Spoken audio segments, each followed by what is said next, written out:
ദൈവത്തിന്റെ അതിപരിശുദ്ധമായ നാമം വാഴ്ത്തപ്പെടുമാറാകട്ടെ. ദൈവസന്നിധിയിൽ വീണ്ടും ദൈവവചനവുമായിരിക്കാൻ ദൈവം നമുക്ക് നൽകുന്ന ദൈവത്തിന്റെ വലിയ കൃപകൾക്കായി ദൈവത്തിന് സ്തോത്രം ചെയ്യാം. 2 കൊരിന്ത്യ ലേഖനം 9-ാം അധ്യായത്തിൽ നിന്നാണല്ലോ നാം പഠിച്ചുകൊണ്ടിരിക്കുന്നത്. 9-ാം അധ്യായം 5-6 വരെയുള്ള വാക്യങ്ങളായിരുന്നു നമ്മൾ കഴിഞ്ഞ ക്ലാസ്സിൽ പഠിച്ച്. ഇന്ന് 7-ാമത്തെ വാക്യം മുതലാണ് പഠിക്കുന്നത്. 8ഉം 9ഉം അധ്യായങ്ങൾ നമ്മൾ പഠിച്ചുകൊണ്ടിരിക്കുന്നത് യെരുശലേമിലെ വിശുദ്ധന്മാർക്ക് വേണ്ടി ധനസഹായം ചെയ്യേണ്ടതിനെ കൊരിന്ത്യരോട് പൗലോസ് അപ്പോസ്തലൻ അപേക്ഷിക്കുന്നതായിട്ടാണ് കാണുന്നത്. മാതൃകയായിട്ട് പറഞ്ഞിരുന്നത് മക്കെദോന്യ സഭകളെ കുറിച്ച് പറയാനായിട്ട് കാരണം അവർ കഠിന ദാരിദ്ര്യത്തിലായിരുന്നിട്ടും അവര് വിശുദ്ധന്മാരെ സഹായിക്കാനായിട്ട് അവര് മനസ്സ് കാണിച്ചു എന്നത്.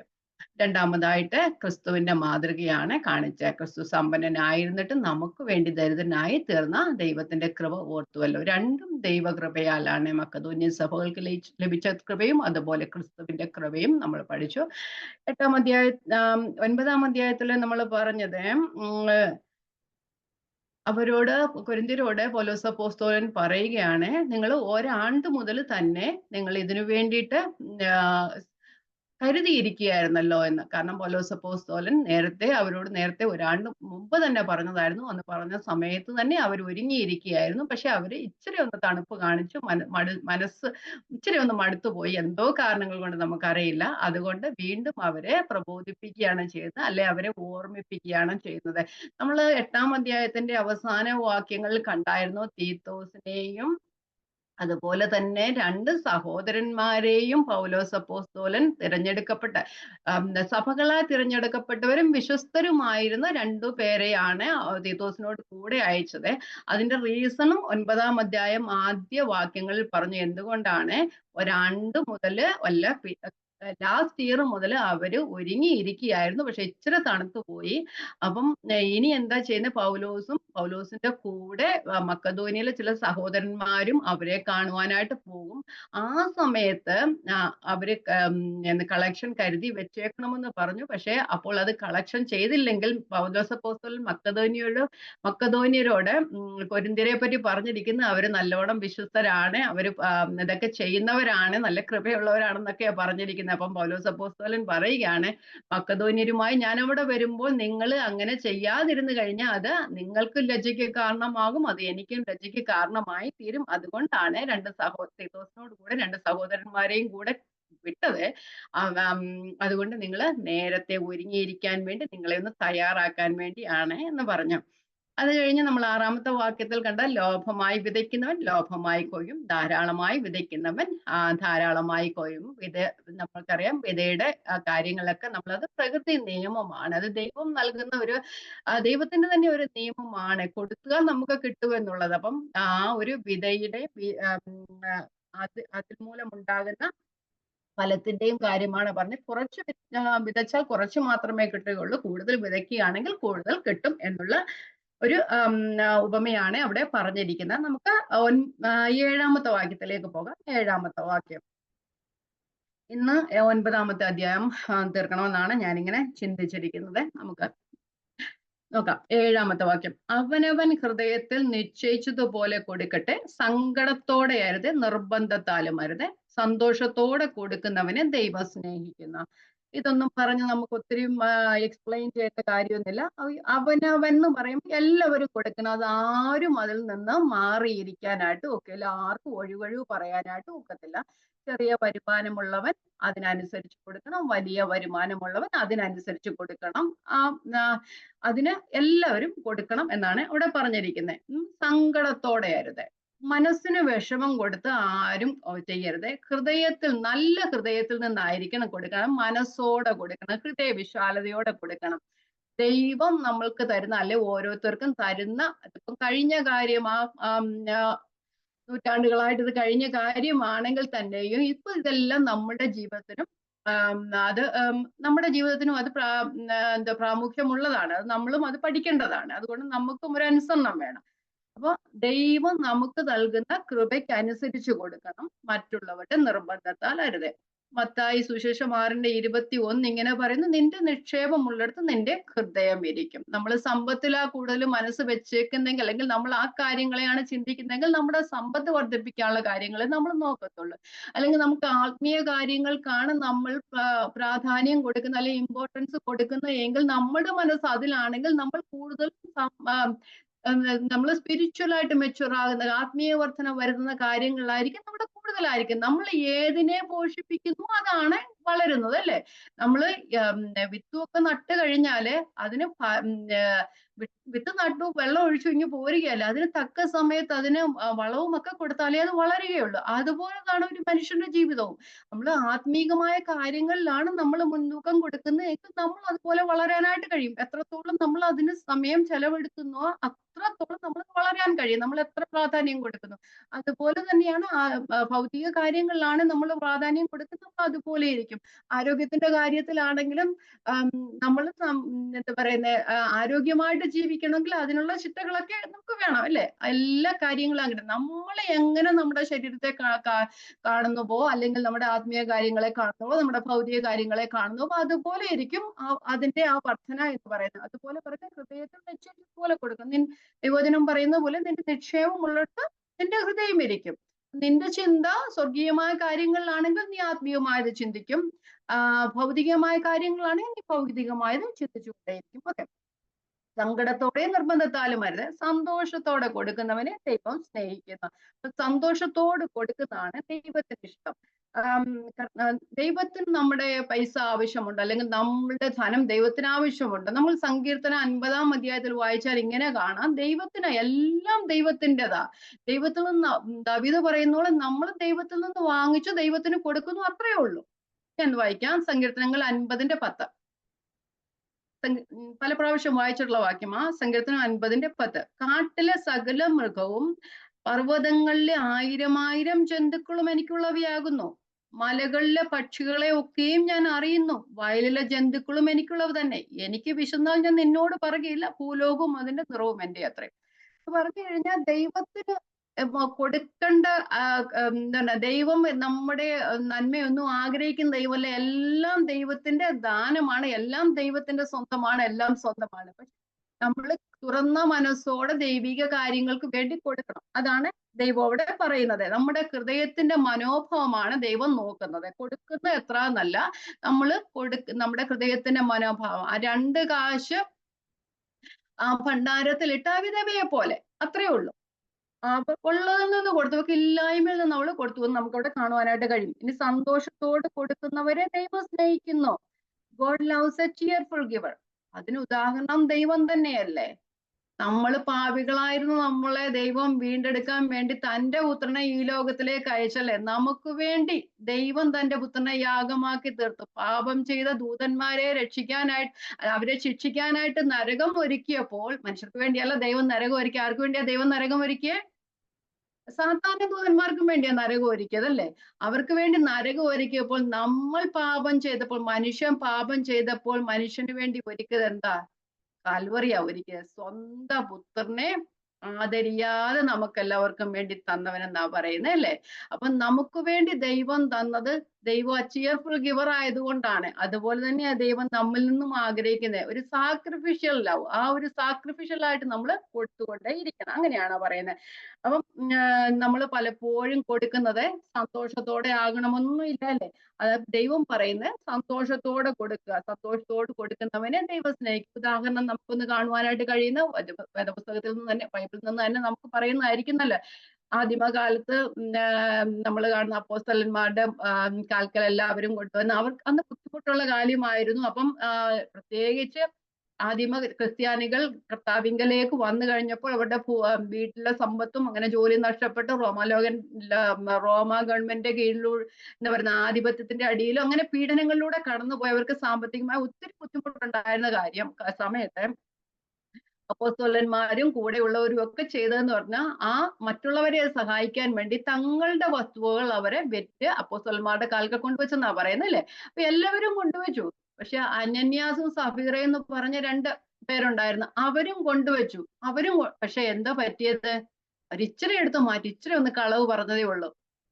ആ ഒരു ഇതാണ്. ആ മനസ്സോടെ അല്ല അത് കൊടുത്തത്. അതുകൊണ്ടാണ് അവർക്കത് ശിക്ഷ വരുവാനായിട്ട് കാരണമായി തീർന്നത്. അപ്പം ദൈവം ആഗ്രഹിക്കുന്ന നമ്മൾ ഇച്ചിരെ കൊടുത്താൽ അവര് ആദ്യം എടുത്തു വെച്ചത് മാത്രം കൊടുത്താൽ ബാക്കിയവര് എടുത്താലും കുഴപ്പമൊന്നും ഇല്ലായിരുന്നു. അവര് കൊടുത്തില്ലെങ്കിലും കർത്താവ് ഒന്നും പറയത്തില്ലായിരുന്നു. ആരും ഒന്നും പറയത്തില്ലായിരുന്നു. പക്ഷെ എന്താ ചെയ്തേ അവര് പരിശുദ്ധാത്മാവിനോട് കളവ് പറഞ്ഞതാ പറയുന്നത്. അവര് മനസ്സോടെയല്ല, എല്ലാവരും കൊടുക്കുന്ന കണ്ട് ഞങ്ങളും കൊടുക്കാന്നുള്ള രീതിയിൽ അവര് കൊടുത്തതേ ഉള്ളൂ. അതുകൊണ്ടാണ് അങ്ങനെ പറ്റിയത്. അപ്പൊ പൂർണ്ണ മനസ്സോടെ ആയിരുന്നില്ല കളവ് പറഞ്ഞത്. അതുകൊണ്ടാണ് അവർക്കത് അങ്ങനെ സംഭവിച്ചത്. അപ്പം ദൈവം പറയുന്നത് നമ്മൾ മനസ്സോട് കൊടുക്കണം എന്നുള്ളതാണ്.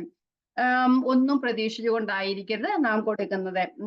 ചിയർഫുൾ ഗിവർ എന്നുള്ളതിന് ആ ഒരു അതിന്റെ അർത്ഥം മീനിങ് എന്ന് പറയുന്ന ഹിലേറിയസ്, അകമഴിഞ്ഞ സന്തോഷത്തോടെ കൊടുക്കുക, അകമഴിഞ്ഞ സന്തോഷത്തോടെ കൊടുക്കുക. നമ്മള് 8-ാം അധ്യായത്തിൽ വായിച്ചു മക്കതോന്യ സഭകളെ, അവര് കഷ്ടതയിലായിരുന്നു, മഹാദാരിദ്ര്യത്തിലായിരുന്നു, അവർക്ക് ഒരു വലിയൊരു സന്തോഷം അവരുടെ ഹൃദയങ്ങളുണ്ടായിരുന്നു. അങ്ങനെ നമ്മൾ അവിടെ വായിക്കുന്ന സന്തോഷ സമൃദ്ധി എന്നാ പറയുന്നത് അല്ലേ. ഒന്ന് വായിച്ചു വിടാം. കഷ്ടത എന്ന കഠിന ശോധനയിലായിരുന്നിട്ടും അവിടെ സന്തോഷ സമൃദ്ധി എന്നാ പറയുന്നത്.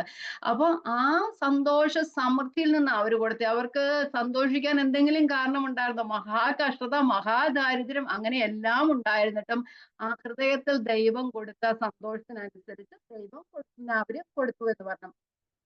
അപ്പം കഷ്ടതയുടെ നടുവിലും ആ ഒരു വലിയ സന്തോഷത്തോടെ കൊടുക്കുന്ന ഒരു സ്വഭാവം ഉണ്ടായിരിക്കണം. അതാണ് ദൈവത്തിന്റെ മക്കൾ ദൈവം ആഗ്രഹിക്കുന്നത്.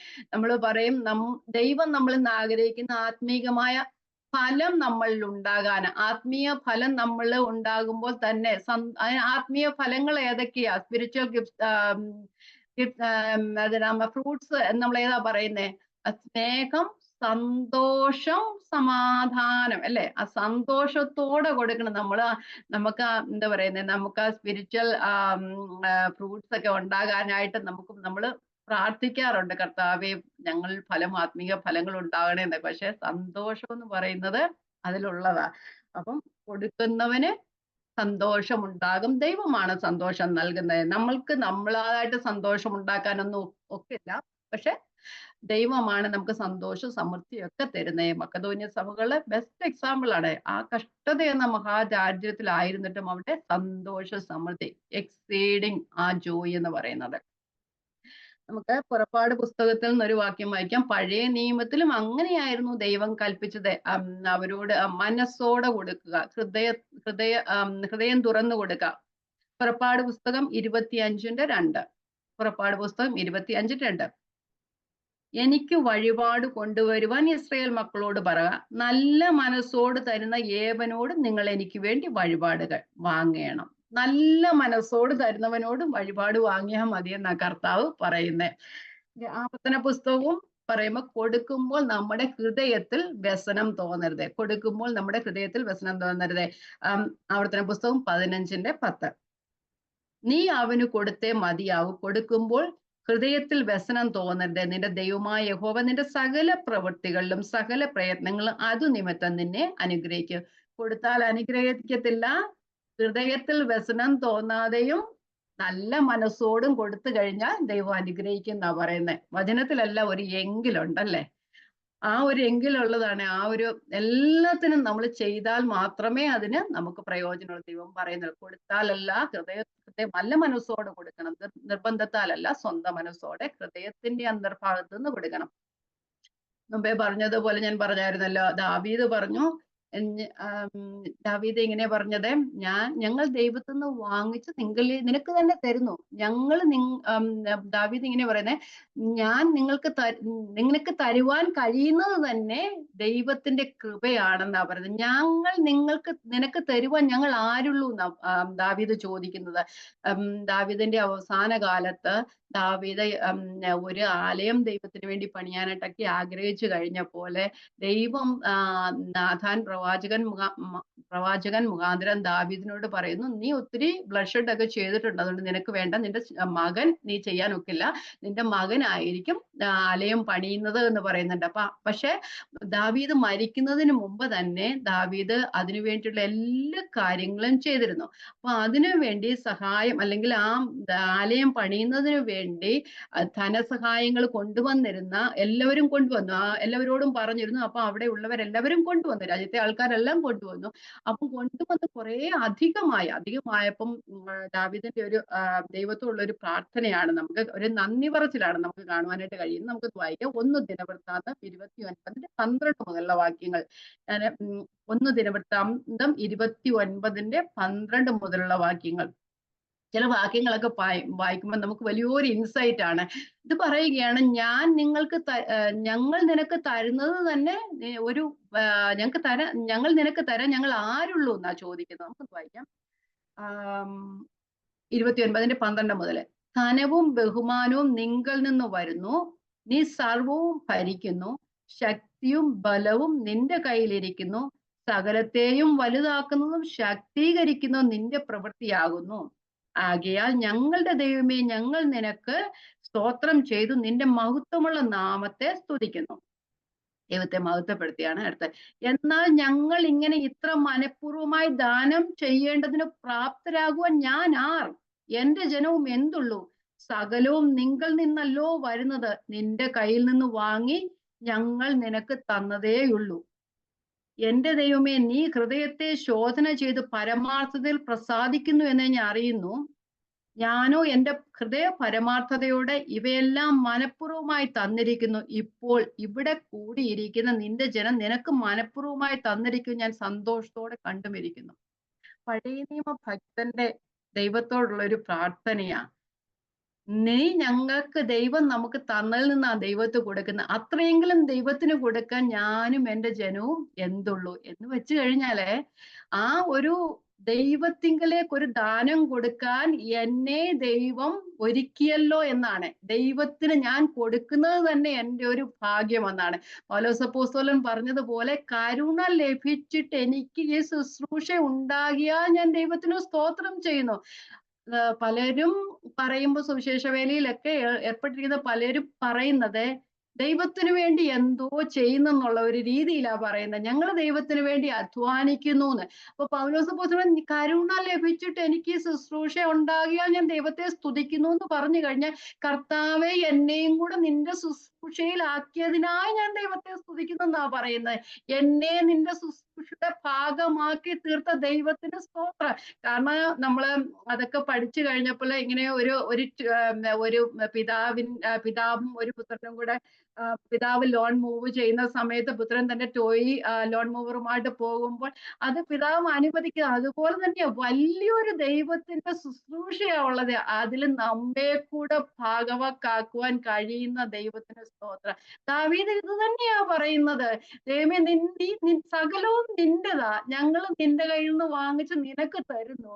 പക്ഷെ നിന്റെ ആ വേലയ്ക്ക് വേണ്ടി ഞങ്ങൾക്ക് തരുവാൻ ദൈവം ഞങ്ങൾക്കും കൂടെ ആ ഒരു പാർട്ട് തന്നല്ലോ എന്നാണ് ദാവീദ് പറയുന്നത്. ദാവീദിന് വേണ്ടി അരമന പണിയുന്ന കാര്യമൊന്നുമല്ല പറഞ്ഞത്, ദൈവത്തിന് വേണ്ടി ആലയം പണിയുന്ന കാര്യത്തിലാ ദാവീദ് ഇങ്ങനെ പറഞ്ഞു. പഴയ നിയമ ഭക്തന്മാരൊക്കെ എത്രത്തോളം ആത്മാർത്ഥമായിട്ട്, അവരിലൊന്നും ദൈവത്തിന്റെ ആത്മാവ് വന്നും പോവുകയൊക്കെ നിന്നതായിരുന്നു. നമ്മുടെ ഉള്ളിൽ ദൈവം തന്റെ പുത്രനെ, ഏകജാതനായ പുത്രനെ നമുക്ക് വേണ്ടി തന്നതിന് ശേഷം ദൈവത്തിന്റെ ആത്മാവിനെ നമ്മുടെ ഉള്ളിൽ തരുമ്പോൾ നമ്മൾ എത്രത്തോളം ആയിരിക്കും, നമ്മൾ എത്രത്തോളം ചെറിയവരായിപ്പോഴും ചിന്തിച്ചു നോക്കി. ദാവീദിന്റെയൊക്കെ കാര്യം നോക്കുമ്പോൾ അത്രത്തോളം മഹാമനസ്കതയുള്ള ദാവീദ് ഒത്തിരി തെറ്റുകളൊക്കെ ചെയ്തിട്ടുണ്ട്. എങ്കിലും ദൈവത്തിന് കൊടുക്കുമ്പോൾ പറയുന്നത്, ദൈവമേ, ദൈവത്തിന്റെ വേലയിൽ എന്നെയും കൂടെ നീ ആക്കി തീർത്തല്ലോ, കൊടുക്കുവാൻ എനിക്ക് കൃപ തന്നല്ലോ, അതിന് ദൈവത്തിന് സ്തോത്രം പറയുകയാണ് ചെയ്യുന്നത്.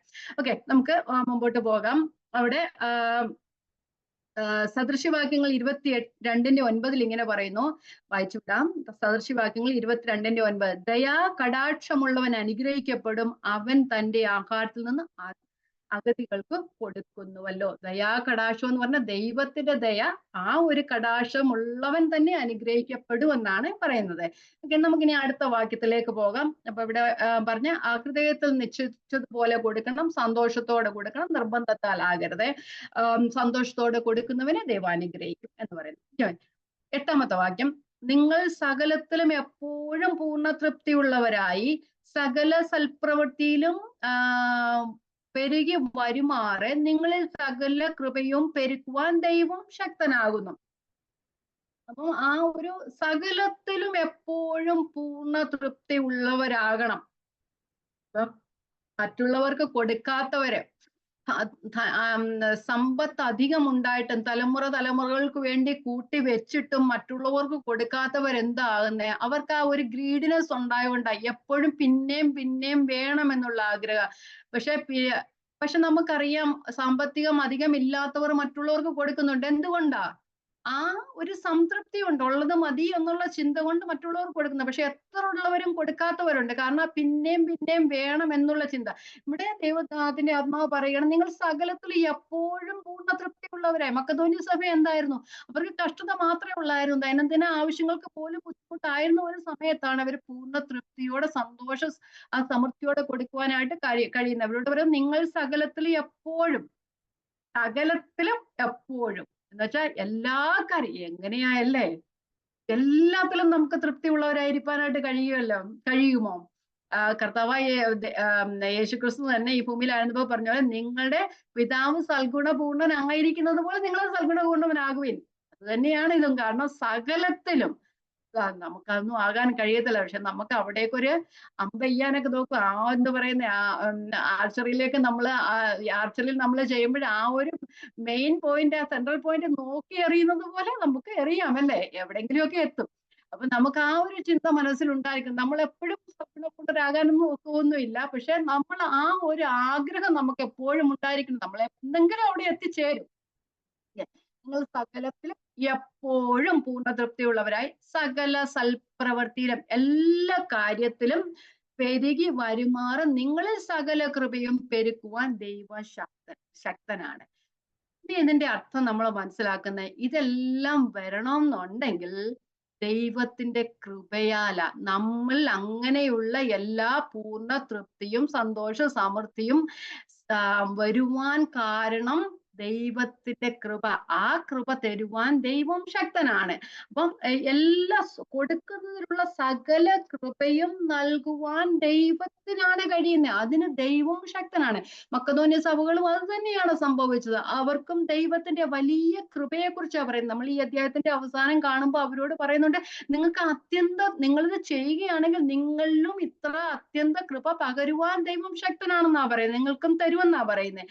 അപ്പം ആ ഒരു എപ്പോഴും പൂർണ്ണ തൃപ്തി ഉള്ളവരായിരിക്കാന് ദൈവമാണ് കൃപ ചെയ്യുന്നത്. അപ്പൊ അതുപോലെ സകല സൽപ്രവൃത്തിയിലും പെരുകി വരുവാനുള്ള കൃപയും തരുന്നത് ദൈവമാണ്.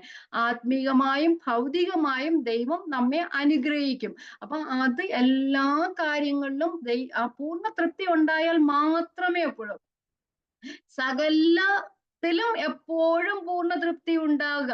നമ്മൾ തീമോഥെയോസിന്റെ ലേഖനം 1 തീമോഥെയോസ് 6:6 ഇങ്ങനെ പറയുന്നുണ്ട്. 1 തീമോഥെയോസ് 6:6, അലംഭാവത്തോടു കൂടി ദൈവഭക്തി വലുതായ ആദായമാകുന്നതാനും. അലംഭാവം എന്ന് പറഞ്ഞാൽ അഹങ്കാരവും നല്ല അർത്ഥം, സംതൃപ്തി, കണ്ടന്റ്മെന്റ് ആണ് അതിന്റെ അർത്ഥം. അപ്പൊ ആ എപ്പോഴും സംതൃപ്തിയോടിരിക്കുക, ഇല്ലായ്മയിലും ഉള്ളതിലും സംതൃപ്തിയോടിരിക്കുക. അതാണ് ആ അലംഭാവത്തോട് കൂടിയ ദൈവഭക്തി എന്ന് പറയുന്നത്.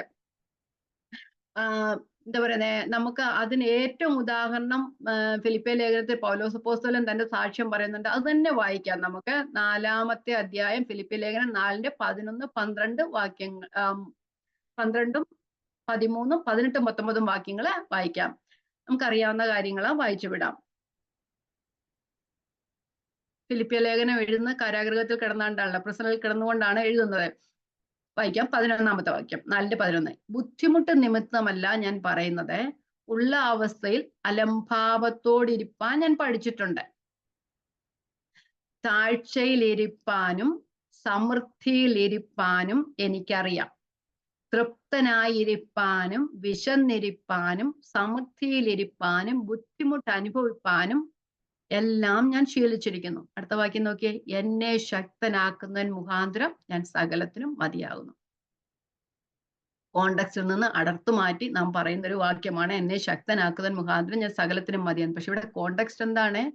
ബുദ്ധിമുട്ടിലിരിക്കുമ്പോഴും തൃപ്തിയോടിരിക്കണം, താഴ്ചയിലിരിക്കുമ്പോഴും തൃപ്തിയോടെ ഇരിക്കണം, വിശന്നിരിക്കുമ്പോഴും തൃപ്തിയോടെ ഇരിക്കണം, സമ്പത്തുള്ളപ്പോഴും തൃപ്തിയോടെ ഇരിക്കണം. അതാണ് അതിന്റെ അർത്ഥം. അപ്പൊ എന്നെ എല്ലാത്തിലും, ഞാൻ സമ്പത്തുള്ളപ്പോഴും, ഞാൻ ബുദ്ധിമുട്ട് അനുഭവിക്കുമ്പോഴും, ഞാൻ വിശന്നിരിക്കുമ്പോഴും, ഞാൻ ദാഹിച്ചിരിക്കുമ്പോഴും, എന്റെ വയറ് നിറഞ്ഞിരിക്കുമ്പോഴും ഞാൻ തൃപ്തിയായിരിക്കാൻ കാരണം എന്നെ ശക്തനാക്കുന്ന ദൈവം മുഖാന്തരമാണ് എന്നാണ് അർത്ഥം. എല്ലാത്തിനും ദൈവത്തിന് കൃപ വേണം. അപ്പം ഈ കാരാഗൃഹത്തിൽ കിടന്നെഴുതുന്ന പൗലോസിനെ 18ാമത്തെ വാക്യം ഒന്ന് ശ്രദ്ധിച്ചേ. 18ാമത്തെ വാക്യം, ഇപ്പോൾ എനിക്ക് വേണ്ടത് എല്ലാം ഉണ്ട്, സമൃദ്ധിയുമായിരിക്കുന്നു. രണ്ട് കയ്യിലും ചങ്ങല ഇട്ടുണ്ടാ പറയുന്നത്, ഞാൻ സമൃദ്ധിയുമായിരിക്കുന്നു. നിങ്ങൾ അയച്ചു തന്ന സംരംഭവാസിനെ ദൈവത്തിന് പ്രസാദവും സുഗ്രാഹ്യമായി യാഗമായി എപ്പഫ്രായിത്തോസിന്റെ കയ്യാൽ ഞാൻ പ്രതികരിച്ചു തൃപ്തനായിരിക്കുന്നു. എന്റെ ദൈവമോ നിങ്ങളുടെ ബുദ്ധിമുട്ടൊക്കെയും മഹത്വത്തോടെ തന്റെ ധനത്തിനത്തോടെ ക്രിസ്തുവേശുവിൽ പൂർണ്ണമായി നിർത്തരും. എന്നാലോചിച്ച് നോക്കിയേ, ഫിലിപ്പിയക്കാർക്ക് ബുദ്ധിമുട്ടുള്ള സമയത്താ പൗലോസിന് കൊടുത്തത്. അതല്ലേ അവിടെ പറയുന്നത്, എന്റെ ദൈവമോ നിങ്ങളുടെ ബുദ്ധിമുട്ടൊക്കെയും മഹത്വത്തോടെ തന്റെ ധനത്തിനത്തോളം ക്രിസ്തുവേശുവിൽ പൂർണ്ണമായും തീർത്തു തരും. അപ്പൊ ദാവീദ് പറഞ്ഞതുപോലെ തന്നെ നാം ദൈവത്തിൽ നിന്ന് വാങ്ങി ദൈവത്തിന് കൊടുക്കുന്ന സകലവും ദൈവത്തിന്റെ ദാനം മാത്രമാണ്. അപ്പം സംതൃപ്തി ഉള്ളവർക്ക് മാത്രമേ കൊടുക്കുവാനായിട്ട് കഴിയത്തുള്ളൂ. പണമുള്ളവർക്ക് സംതൃപ്തി വേണമെന്നില്ല, പണമില്ലാത്തവർക്കും സംതൃപ്തി വേണമെന്നില്ല, ദരിദ്രന്മാർക്കാണെങ്കിലും സംതൃപ്തി വേണമെന്നില്ല. നമുക്ക് കാണാമല്ലോ, സമ്പത്തുള്ളവർക്ക് എപ്പോഴും വേണമെന്നുള്ള ആഗ്രഹം, ദരിദ്രന്മാർ തന്നെ, പിച്ചക്കാർക്ക് വരെ വേണം എന്നുള്ള ആഗ്രഹം. പക്ഷെ അങ്ങനെ അല്ല, സംതൃപ്തി വിശന്നിരിക്കുമ്പോഴും വയറ് നിറഞ്ഞിരിക്കുമ്പോഴും സംതൃപ്തിയിലിരിപ്പാൻ, താഴ്ചയിലിരിക്കുമ്പോഴും ഉയർച്ചയിലിരിക്കുമ്പോഴും സംതൃപ്തിയായിട്ടിരിക്കാൻ കഴിയുന്നത് ദൈവമക്കൾക്ക്, അല്ലെങ്കിൽ ദൈവത്തിന്റെ കൃപ ഉള്ളവർക്ക് മാത്രമേ അത് കഴിയത്തുള്ളൂ. ദൈവവചനം നമ്മളോട് പറയുന്നത്. അപ്പൊ ഇവിടെ പറയുന്നത് സകല സൽപ്രവൃത്തിയിലും പെരുകുക. അപ്പം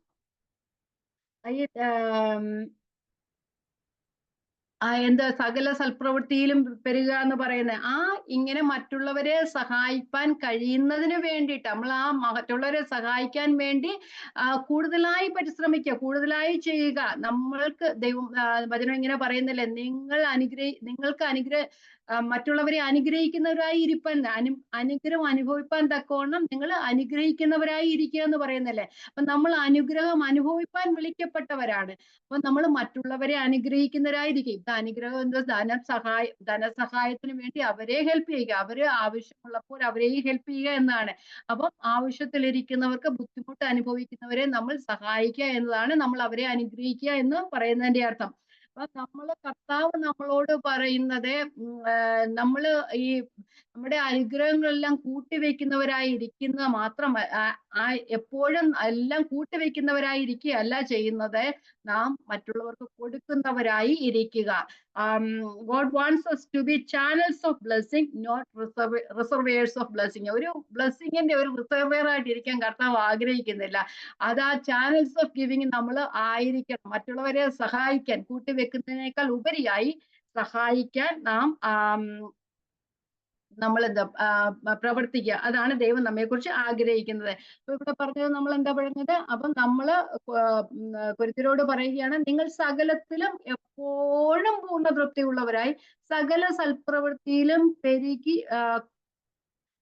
വരുമാറ് നിങ്ങൾ സകല കൃപയും പെരുക്കുവാൻ ദൈവശക്തർ. അപ്പൊ കൊടുക്കുവാൻ നിങ്ങൾ തയ്യാറാകണം. നിങ്ങൾ കൊടുക്കുന്ന ദൈവത്തിന്റെ കൃപയാണ്. പക്ഷെ അങ്ങനെ നിങ്ങൾ കൊടുത്തു കഴിഞ്ഞാൽ നിങ്ങൾ ഇനിയും സകല സൽപ്രവൃത്തിയിലും പെരുകി വരുമാറ് നിങ്ങൾ സകല കൃപയും നിറയ്ക്കാൻ ദൈവം ശക്തനാണ് എന്ന് പറയുന്ന. അവിടെ 9ാമത്തെ വാക്യം നമുക്ക് വായിക്കാം. 9ാമത്തെ വാക്യം, അവൻ വാരി വിതറി ദരിദ്രന്മാർ കൊടുക്കുന്നു, അവന്റെ നീതി എന്നേക്കും നിലനിൽക്കുന്നു എന്ന് എഴുതിയിരിക്കുന്നുവല്ലോ. അവൻ വാരി വിതറി ദരിദ്രന്മാർ കൊടുക്കുന്നു. സങ്കീർത്തനം 112 നിന്ന് ഉദ്ധരിച്ചിരിക്കുന്ന ഒരു വാക്യമാണ്. അത് ഞാനൊന്ന് വായിക്കാം. അവിടെ പറയുന്ന കാര്യം എന്ന് പറഞ്ഞാൽ, നമ്മൾ ആത്മീകമായും നമ്മൾ ഭൗതികമായി കൊടുത്തു കഴിഞ്ഞാൽ ദൈവം നമ്മെ ഭൗതികമായും ആത്മീകമായും അനുഗ്രഹിക്കും എന്ന രീതിയാണ് അവിടെ പറയുന്നിരിക്കുന്നത്. അത് അവിടെ പറയുന്നത്, നമ്മള് സങ്കീർത്തനം 112:9, നമ്മൾ ഇക്കാലത്ത് നമ്മൾ കൊടുത്തു കഴിഞ്ഞാൽ നമ്മൾക്ക് വരും കാലത്തേക്കുള്ളതും നമ്മുടെ നിത്യതയിലേക്കുള്ളതിനും ദൈവം നമ്മെ സഹായിക്കുമെന്നാണ് പറയുന്നത്. ഞാൻ വായിക്കാം. അവൻ വാരി വിതറി ദരിദ്രന്മാർക്ക് കൊടുക്കുന്നു, അവന്റെ നീതി എന്നേക്കും നിലനിൽക്കുന്നു, അവന്റെ കൊമ്പ് ബഹുമാനത്തോടെ ഉയർന്നിരിക്കും എന്ന് പറഞ്ഞു കഴിഞ്ഞാൽ ഇക്കാലത്തിലും വരുവാനുള്ള കാര്യത്തിലും നിത്യതയിലും ദൈവം നമ്മെ സഹായിക്കും, അല്ലെ അനുഗ്രഹിക്കും എന്നാണുള്ളത്. വിതയ്ക്കുന്നവൻ വിതയ്ക്കുന്നത് പോലെ വിതച്ചു കഴിഞ്ഞാൽ അതിന് ഫലം കിട്ടും. അതുപോലെ തന്നെയാണ് അവന്റെ നീതി എന്നേക്കും നിലനിൽക്കും, അവന്റെ കൊമ്പ് ബഹുമാനത്തോടെ ഉയർന്നിരിക്കും എന്നാണ് പറയുന്നത്. അപ്പൊ നിത്യതയിലും അനുഗ്രഹം പ്രാപിപ്പാനായിട്ട് ഇടയായിത്തീരും. അവൻ വാരി വിതറി ദരിദ്രർക്ക് കൊടുക്കുന്നു, അവന്റെ നീതി എന്നേക്കും നിലനിൽക്കുന്നു എന്ന് എഴുതിയിരിക്കുന്നുവല്ലോ. ഓക്കെ, നമുക്ക് പത്താമത്തെ വാക്യത്തിലേക്ക് പോകാം. പത്താമത്തെ വാക്യം മുതലുള്ള വാക്യങ്ങളില് പൗലോസ് അപ്പോസ്തലൻ പറയുന്നത്, കൊരിന്ത്യരോട് പറയുകയാണ്, നിങ്ങൾ കൊടുത്താൽ നിങ്ങൾക്ക് എന്തൊക്കെ പ്രയോജനം കിട്ടും എന്നാണ് അവിടെ പറയുന്നത്. 10 മുതലുള്ള വാക്യങ്ങളില്. പത്താമത്തെ വാക്യം വായിക്കാം.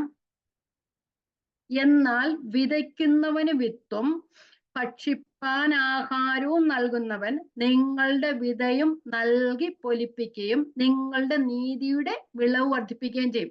ആ വാരി വിതറി ദരിദ്രന്മാർക്ക് കൊടുക്കുന്ന അതേ കാര്യം തന്നെ ഇവിടെ പറയുന്നത്. നിങ്ങൾ വിതച്ചു കഴിഞ്ഞാൽ നിങ്ങളെ ഭൗതികമായും ആത്മീകമായും നീതിയുടെ വിളവ് നിങ്ങൾക്ക് വർദ്ധിപ്പിക്കുകയും ചെയ്യും. നിങ്ങൾക്ക് ഈ ലോകത്തിൽ വേണ്ടുന്നതും ഭൗതികമായ കാര്യങ്ങളും അതുപോലെ ആത്മീയ കാര്യങ്ങളും ദൈവം നടത്തുമെന്നാണ് പറഞ്ഞത്. ഇവിടെ മനസ്സിലാക്കാൻ കഴിയുന്ന ദൈവം, നമ്മൾ ഈ പഠിച്ചതെല്ലാം ഇത് തന്നെയായിരുന്നു. ദൈവമാണ് എല്ലാ ദാനങ്ങളുടെയും ഉറവിടം. പൗലോസ് അപ്പോസ്തലൻ വിതയ്ക്കുന്നവന്റെ ഉപമ പിന്നെ അങ്ങോട്ട് പോവുകയാണ്. നമ്മള് യെശയ്യാവിന്റെ പുസ്തകം 55 അധ്യായത്തിൽ കാണുന്നില്ലേ, നമ്മള് എന്തെങ്കിലും വിതച്ചു കഴിഞ്ഞാൽ ദൈവം അതിന് മഴയും മഞ്ഞും അയച്ചാൽ മാത്രമേ വളരുകയുള്ളൂ, അല്ലെ?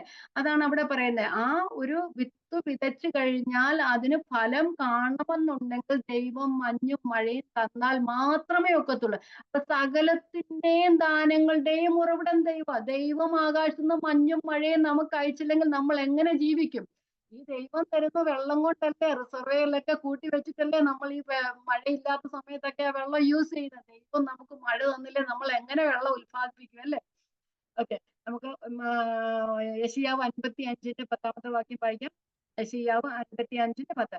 മഴയും ഹിമവും ആകാശത്ത് നിന്ന് പെയ്യുകയും അവിടേക്ക് മടങ്ങാതെ വിതയ്ക്കാൻ വിത്തും തിന്മാൻ ആഹാരവും നൽകത്തക്കവണ്ണം ഭൂമിയെ നനച്ച് ഫലവത്താക്കി വിളയിക്കുന്നത് പോലെ. അപ്പം ദൈവമാണ് നമ്മൾ വിതയ്ക്കും, പക്ഷെ ദൈവമാണ് ഭൂമിയെ ഫലവത്താക്കി അതിനെ വിളയിക്കുന്നത്. അപ്പൊ നമ്മൾ വിതച്ചിട്ട് വന്നിട്ടൊന്നും കാര്യമില്ല. ദൈവം മഞ്ഞും മഴയും തന്നില്ലെങ്കിൽ അത് മുളയ്ക്കുകയില്ല, അത് നല്ല ഫലം കായ്ക്കുകയില്ല എന്നാണ് പറയുന്നത്. നമ്മള് പിന്നെ ചൂടുള്ള നാട്ടുകളിലൊക്കെ താമസിക്കുന്നവർ എത്ര നമ്മൾ നട്ടാലും എത്ര നട്ട് വെള്ളം ഒഴിച്ചാലും അത് വിളയത്തില്ല, അല്ലേ? നല്ലോണം ഒന്നും കിട്ടത്തില്ല. പക്ഷെ നല്ല കാലാവസ്ഥയുള്ള സ്ഥലത്ത് വെറുതെ ഒന്നിട്ട് മതി, അല്ലേ? നല്ലോണം എപ്പോഴും മഴയൊക്കെ ഉള്ള സ്ഥലത്ത് നല്ലോണം നമ്മൾ കെയർ ചെയ്തില്ലേലും അതിനകത്തുനിന്ന് ഫലം കിട്ടുവാനായിട്ട് ഇടയായിത്തീരും. ദൈവമാണ് എല്ലാത്തിന്റെയും ദാനം. അതാണ് ഇവിടെ പറയുന്നത്. ദൈവം നമുക്ക് തന്നാൽ മാത്രമേ നാം മറ്റുള്ളവർക്ക് കൊടുക്കാനായിട്ട് പറ്റത്തില്ല. അപ്പം വിത എന്ന് പറയുന്നത് വിതയ്ക്കുന്നതിന് വിത്തും ഭക്ഷിക്കാൻ ആഹാരവും എന്നൊക്കെ നിങ്ങളുടെ വിത എന്ന് പറയുന്നത് വിതയ്ക്കാനുള്ള വിത്ത്. വിത എന്ന് പറഞ്ഞാൽ വിതയ്ക്കാനുള്ള വിത്ത്. നമുക്ക് വിത്ത് വിതച്ചു കഴിഞ്ഞാൽ, സീഡ് ഇട്ട് കഴിഞ്ഞാൽ അടുത്ത പ്രാവശ്യം നമുക്ക് സോ ചെയ്യാനുള്ള സീഡും കൂടെ ദൈവം തരും. നമുക്ക് ആ അടുത്ത പ്രാവശ്യത്തെ സീഡും കൂടെ ദൈവം തരും, അതിലധികവും തരും. നമ്മൾ വിത്തിട്ട് കഴിയുമ്പോൾ നമ്മൾ സീഡ് മാത്രമാണോ നമുക്ക് കിട്ടുന്നത്? നമുക്ക് ആഹാരത്തിനുള്ള കാര്യങ്ങളും കിട്ടത്തില്ലേ? അപ്പം വിത്ത് കിട്ടും നമുക്ക്, അതിലധികവും നമുക്ക് കിട്ടും. ദൈവം അനുഗ്രഹിക്കുന്നു. വിതയ്ക്കുന്നതല്ല നമ്മൾ കൊയ്യുന്നത്, വിതയ്ക്കുന്നതിലധികമായി നമ്മൾ കൊയ്ക്കും. അതിന്റെ അർത്ഥം ദൈവം പറയുന്നത് കൊടുക്കുന്നവനെ ദൈവം ധാരാളമായി അനുഗ്രഹിക്കുമെന്നാണ് പറയുന്നത്. അതുപോലെ തന്നെ നീതിയുടെ വിളവ് വർദ്ധിപ്പിക്കും. സങ്കീർത്തനം വായിച്ചതുപോലെ തന്നെ ഭൗതികമായും ആത്മീകമായും ദൈവം അനുഗ്രഹിക്കും. നീതിയുടെ സകല അനുഗ്രഹങ്ങളാലും ദൈവം നമ്മെ നിറയ്ക്കും. പഴയ നിയമം ഇത് തന്നെയാണ് പറയുന്നത്. ഹോശിയ പുസ്തകം 10 അധ്യായം 12 വാക്യം വായിച്ചിട്ട് മുമ്പോട്ട് പോകാം. ഹോശിയ പുസ്തകം 10 അധ്യായം 12 വാക്യം. നീതിയിൽ വിതപ്പിൻ, ദയയ്ക്ക് ഒത്തവണ്ണം കൊയ്യുവിൻ, നിങ്ങളുടെ തരിശുനില ഉഴുവിൻ, യഹോവ വന്നു നിങ്ങളുടെ മേൽ നീതി വർഷിപ്പിക്കേണ്ടതിന് അവനെ അന്വേഷിപ്പാനുള്ള കാലം. അപ്പം നിങ്ങൾ വിതച്ചു കഴിഞ്ഞാൽ നിങ്ങൾ നീതിയുടെ ഫലം കൊയ്യും. യഹോവ വന്ന് നിങ്ങളുടെ മേൽ നീതി വർഷിപ്പിക്കേണ്ടതിന്. ദൈവം ദാനം ചെയ്യാനുള്ള കഴിവ് ദൈവം വർദ്ധിപ്പിക്കും. അങ്ങനെയാണ് നമ്മള് മറ്റുള്ളവരോട് നീതി ഉണ്ടായിരുന്നാൽ മാത്രമേ ദൈവം നമ്മോടും നമ്മൾ മറ്റുള്ളവരോട് നീതി ഉള്ളവരായാൽ ദൈവം നമ്മോടും അധികം നീതിയുള്ളവനായിരിക്കും. നമ്മുടെ നീതി വർഷിപ്പിക്കും. നിങ്ങളുടെ മേൽ നീതി വർഷിപ്പിക്കേണ്ടവനെ അന്വേഷിക്കാനുള്ള കാലം ആകുന്നുവല്ലോ. അപ്പം ഇതിനെല്ലാം നാം പഠിച്ചത്, നാം കൊടുക്കുമ്പോൾ നാം വീണ്ടും കൊടുക്കുവാനുള്ള കൃപ ദൈവം തരികയും അതുപോലെ തന്നെ നമ്മളുടെ സമ്പത്ത് അല്ലെങ്കിൽ നമ്മളുടെ ആ അനുഗ്രഹങ്ങൾ വർദ്ധിച്ചു വരുവാനായിട്ട് കഴിയും. മറ്റുള്ളവരും അനുഗ്രഹിക്കപ്പെടും, നമ്മളും അനുഗ്രഹിക്കപ്പെടും. 11-ാമത്തെ വാക്യം.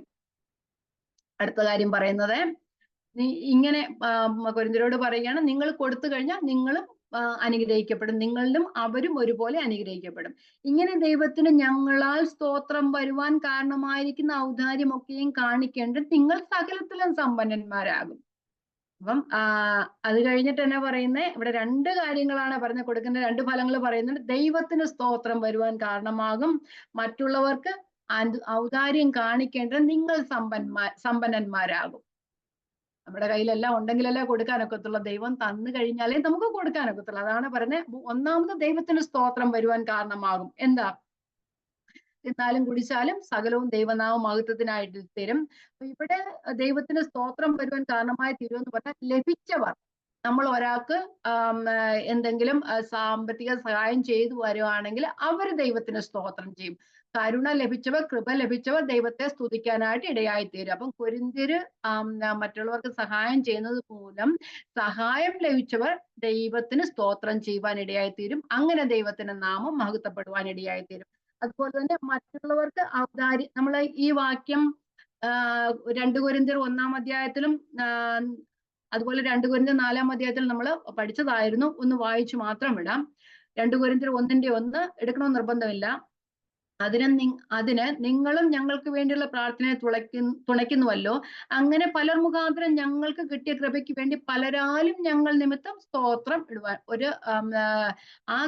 പലരും ദൈവത്തെ സ്തുതിപ്പാൻ ഇടയായി തീരും സഹായം ചെയ്തതിനാൽ. 2 കൊരിന്ത്യർ 4:15 കൃപ പലരിലും പെരുകി ദൈവത്തിന്റെ മഹിമയ്ക്കായി സ്തോത്രം വർദ്ധിപ്പിക്കേണ്ടതിന് സകലവും നിങ്ങൾ നിമിത്തമല്ലോ ആകുന്നത്. അങ്ങനെ മറ്റുള്ളവർക്ക് കൊടുക്കുന്നത് മൂലം അവർ ദൈവത്തെ സ്തുതിക്കാനായിട്ട് ഇടയായി തീരും. ഓക്കെ.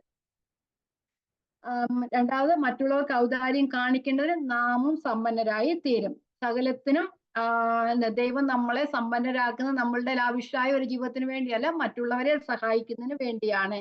അപ്പം സഹായം ചെയ്യുക എന്നതും കൃപാവരമാണ്. ഞാൻ ഇന്ന് കഴിഞ്ഞ ക്ലാസ്സിലും പറഞ്ഞെന്ന് തോന്നുന്നു. റോമാലേഖനത്തിൽ ഇങ്ങനെ പറയുന്നു, ദാനം ചെയ്യുന്നവൻ ഏകാഗ്രതയോടെ, ഭരിക്കുന്നവൻ ഉത്സാഹത്തോടെ, കരുണ ചെയ്യുന്നവൻ പ്രസന്നതയോടെ ആകട്ടെ എന്ന് പറയുന്നത്. അതെല്ലാം കൃപാവരങ്ങളുടെ കൂട്ടത്തിൽ ഉള്ളതാ. അപ്പം ഇതെല്ലാം കൃപാവരമാണ്. നമുക്ക് നമ്മളെല്ലാവരും കൃപാവരങ്ങൾക്ക് വേണ്ടി പ്രാർത്ഥിക്കുന്നവരാണ്. അപ്പൊ ദാനം ചെയ്യാനുള്ള ഒരു കൃപയ്ക്ക് വേണ്ടി നാം ദൈവത്തോട്, വിശ്വാസം എന്നൊരു കൃപാവരമാണ്. ഇതെല്ലാം നാം ദൈവത്തോട് പ്രാർത്ഥിക്കണം. അപ്പൊ സഹായം ചെയ്യുക എന്നതും കൃപാവരമാണ്. അതിനുവേണ്ടി നാം പ്രാർത്ഥിക്കണം. മറ്റുള്ളവരെ സഹായിക്കാനുള്ള ഒരു മനസ്സുണ്ടാകാൻ വേണ്ടി, നമുക്ക് ഉണ്ടായിട്ട് നമുക്ക് മനസ്സില്ലെങ്കിൽ നമുക്ക് കൊടുക്കാനായിട്ട് ഒക്കത്തില്ല. അപ്പൊ ദൈവത്തോട് യാചിക്കണം. ആ കൃപാവരത്തിന് വേണ്ടിയും എത്രത്തോളം നിങ്ങൾക്ക് മനസ്സിലായെന്ന് എനിക്കറിയത്തില്ല. പക്ഷെ നമ്മൾ മറ്റുള്ളവരെ ദാനം ചെയ്യാനുള്ള ഒരു കൃപയ്ക്ക് വേണ്ടി നാം ദൈവത്തോട് പ്രാർത്ഥിക്കണമെന്നാണ് ദൈവം നമ്മോട് പറയുന്നത്. അതുപോലെ മക്കതോനികൾ തങ്ങളെ തന്നെ ദൈവത്തിന് സമർപ്പിച്ചു. അവർ പിന്നെ അപ്പോസ്തലന്മാർക്കും സമർപ്പിച്ചു, അവരുടെ കയ്യിലുള്ള അവർക്കും സമർപ്പിച്ചെന്നാ പറയുന്നത്. ഓക്കെ. അതുപോലെ തന്നെ നമ്മൾ തീത്തോസിനെ പറ്റി പഠിച്ചത് തന്നെ 2 കൊരിന്ത്യർ 8:16 കഴിഞ്ഞ ക്ലാസ്സിൽ പറഞ്ഞതല്ലേ. നിങ്ങൾക്ക് വേണ്ടി തീത്തോസിന്റെ ഹൃദയത്തിലും ഈ ജാഗ്രത നൽകിയ ദൈവത്തിന് സ്തോത്രം. തീത്തോസ് പൗലോസ് പറയുന്നതിന് മുമ്പേ തയ്യാറായിരുന്നു പോകാൻ വേണ്ടി. പക്ഷെ അതെന്താ കാരണം? തീത്തോസിന്റെ മനസ്സിൽ ദൈവം കൃപ കൊടുത്തത് കൊണ്ടാ. സകലവും ദൈവത്തിന്റെ കൃപയാല. ഒരാളെ സഹായിക്കാൻ മനസ്സ് വെക്കുന്നത് തന്നെ ദൈവത്തിന്റെ കൃപയാണ്. അത് കൃപാവരമാണ് എന്നാണ് പറയുന്നത്. ദൈവകൃപയാൽ മാത്രമേ സംതൃപ്തിയോടിരിക്കാനും സന്തോഷത്തോടെ മറ്റുള്ളവരെ സഹായിക്കാനും കഴിയുള്ളൂ. ഞാൻ ഒന്നുകൂടെ പറയാം, ദൈവകൃപയാൽ മാത്രമേ സംതൃപ്തിയോടിരിക്കാനും മറ്റുള്ളവരെ സഹായിക്കാനും കഴിയുകയുള്ളൂ. അത് ദൈവകൃപയാൽ മാത്രമേ കഴിയത്തുള്ളൂ. സംതൃപ്തി വേണമെങ്കിൽ, കാരണം എത്രയുണ്ടെങ്കിലും സംതൃപ്തി വരണമെന്ന് നിർബന്ധമില്ല. അത് ദൈവത്തിന്റെ കൃപയാൽ മാത്രമേ ഉള്ളതിൽ സന്തോഷത്തോടും സംതൃപ്തിയോടും ഇരിക്കാനായിട്ട് കഴിയത്തുള്ളൂ. 12-ാമത്തെ വാക്യത്തിലേക്ക് പോകാം. 12-ാമത്തെ വാക്യം. പെട്ടെന്ന് പറഞ്ഞു വിടുകയാണ്. 12. ഈ നടത്തുന്ന ധർമ്മശേഖരം വിശുദ്ധന്മാരുടെ ബുദ്ധിമുട്ട് തീർക്കുന്നതല്ലാതെ ദൈവത്തിന് അനവധി സ്തോത്രം വരുവാൻ കാരണമായി തീരും. നമ്മൾ ആ പറഞ്ഞത് തന്നെയാണ്. ഈ ധർമ്മശേഖരം കൊണ്ട് അപ്പം ദൈവത്തിന് അനവധി സ്തോത്രം വരുവാനായിട്ട് അനേകരെ സഹായിക്കുക. ഒരാളെ അല്ല അവിടെ സഹായിക്കുന്നത്. യെരൂശലേമിലെ വിശുദ്ധന്മാരെ സഹായിക്കുക. യെരൂശലേമിലെ വിശുദ്ധന്മാരെ എന്തുകൊണ്ട് അവർ പട്ടിണിയില് പ്രശ്നങ്ങളിലുമായി പോയതെന്ന് നമുക്ക് വചനത്തിൽ കൂടെ നമുക്ക് മനസ്സിലാക്കുവാനായിട്ട് കഴിയും. ഞാൻ പറഞ്ഞതാണ്, അവര് ആ യഹൂദ മതത്തിൽ നിന്ന് ഇങ്ങോട്ട് വന്നപ്പോഴ് ആ വീട്ടിൽ നിന്നുള്ള സ്വത്തുക്കൾ അവർക്ക് കിട്ടി കാണത്തില്ല. റോമാ ഗവൺമെന്റിന്റെ പീഡനത്തിലൂടെ കടന്നു പോയപ്പോഴ് ജോലി അവർക്ക് നഷ്ടപ്പെട്ട് കാണും. അങ്ങനെ അവരുടെ ഭൗതിക സ്വത്തുക്കൾ മുഴുവൻ ആശ്രയമായിരുന്നവരൊക്കെ അവരെ കൈവിട്ട് കാണും. അങ്ങനെ പല പ്രശ്നങ്ങളിലൂടെ കഴിയുന്ന കാരണം ആ യഹൂദ മതത്തിൽ തന്നെ നിന്ന് കഴിഞ്ഞാൽ നമുക്കൊരു ബുദ്ധിമുട്ടുണ്ടാകുമ്പോൾ ആ വീട്ടിലേക്ക് അവരുടെ വീട്ടിലേക്ക് പോയി അവർക്ക് സഹായം ചോദിക്കാം. പക്ഷെ ഇതൊന്നും ഒക്കില്ല. ക്രിസ്തുവിനെ തേടി ഇറങ്ങിയവർ എല്ലാവരാലും രചിക്കപ്പെട്ടവരായിരുന്നു അന്നത്തെ കാലത്ത്. അപ്പൊ അങ്ങനെയുള്ള വിശുദ്ധന്മാർ അനേകരുണ്ട്. നമ്മുടെ ആദിമ സഭയിലെ പൗലോസ് അപ്പോസ്തലന്റെ ആദ്യത്തെ പ്രസംഗം കേട്ട് എത്ര പേരാ മനസ്സാന്തരപ്പെട്ടെന്ന് പറഞ്ഞ 3000 പേര്. അത് കഴിഞ്ഞിട്ട് 5000 പേര്. പിന്നെ എണ്ണിക്കൂടാതെ എണ്ണിക്കൂടാതെന്നാ പറഞ്ഞത് അല്ലേ. അത്രത്തോളം ആൾക്കാർ അന്ന് യഹൂദന്മാരായിരുന്നു മുഴുവനും യെരൂശലേമിൽ നിന്ന് ആ സമയത്ത് ദൈവത്തിങ്കിലേക്ക് വന്ന് എണ്ണിക്കൂടാത്തൊരു ജനവും അവിടെ ശിഷ്യന്മാരുടെ എണ്ണം പെരുകി എന്നൊക്കെയാ പറയുന്നത്. അപ്പൊ അത്രത്തോളം ആൾക്കാരുണ്ട്. അത്രയും പേരും പലരും വിഷമങ്ങളിലൂടെ കടന്നു പോയിട്ടുണ്ട്. അപ്പൊ അനേകരാൽ ഈ സഹായം ലഭിച്ചവരൊക്കെ തങ്ങൾക്ക് ലഭിച്ച സഹായത്തെ ഓർത്ത് കൊരിന്ത്യർക്ക് നന്ദി പറയുക, അതുപോലെ തന്നെ ദൈവത്തിന് സ്തോത്രം ചെയ്യുവാനായിട്ട് ഇടയായിത്തീരുക.